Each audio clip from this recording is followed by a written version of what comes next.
In my view, really, looking at the distribution of land, I noticed that, yes, indeed, it's true that every person involved in a liberation struggle was fighting for a land.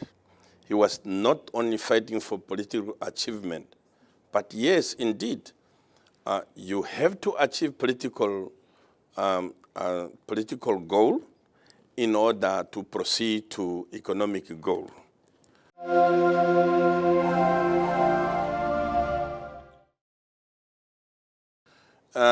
Because it may cause a destructive measure against ourselves.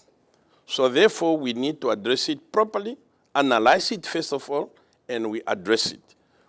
We cannot take it, for example, if the land is in the hands of the white minorities, who happen to be minorities of our countries.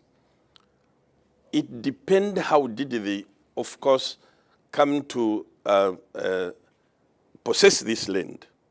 Some have inherited from their fathers, some have bought it with money, etc., etc. So now, we are all citizens of this country. What are we going to do about it? So we need therefore sober ideas when we are addressing this issue, once and for all.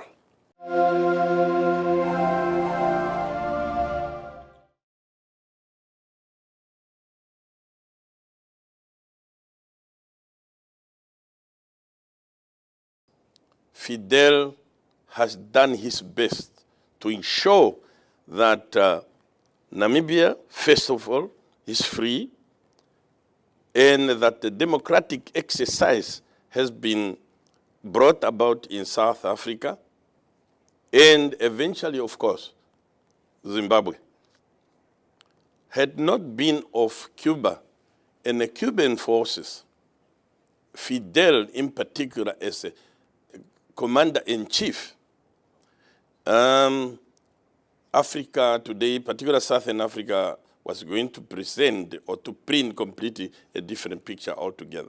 Therefore, this man would die he died with dignity. Mandela died today with full dignity because of that particular role he played during his lifetime. So is Fidel. We do have a few others still, and I think the cause of the liberation struggle in Southern Africa note need to be taken about of what happened.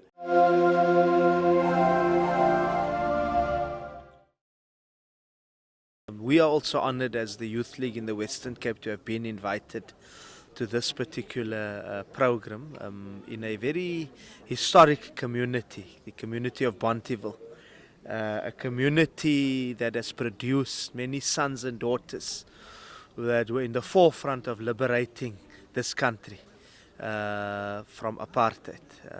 There are numerous heroes and heroines from this particular area, but unfortunately the area has also been riddled with crime, gangsterism, drugs, many challenges facing young people.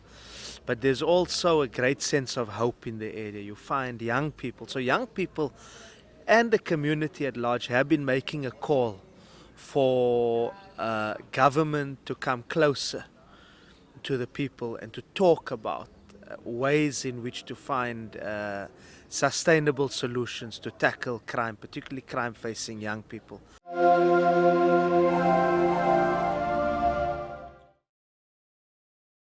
So it's in that context that the National Youth Development Agency, which takes its mandate from youth formations, the ANC Youth League being one of those formations, because all those formations are represented in the NYDA. While the NYDA is a government institution, it's politically, the board is made up of representatives of various youth political formations.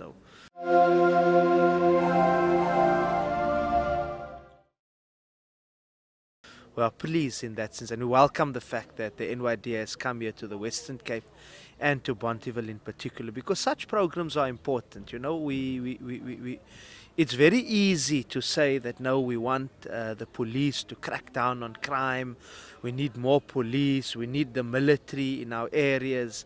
But does that really tackle crime at the very essence of it? It doesn't. It's not sustainable.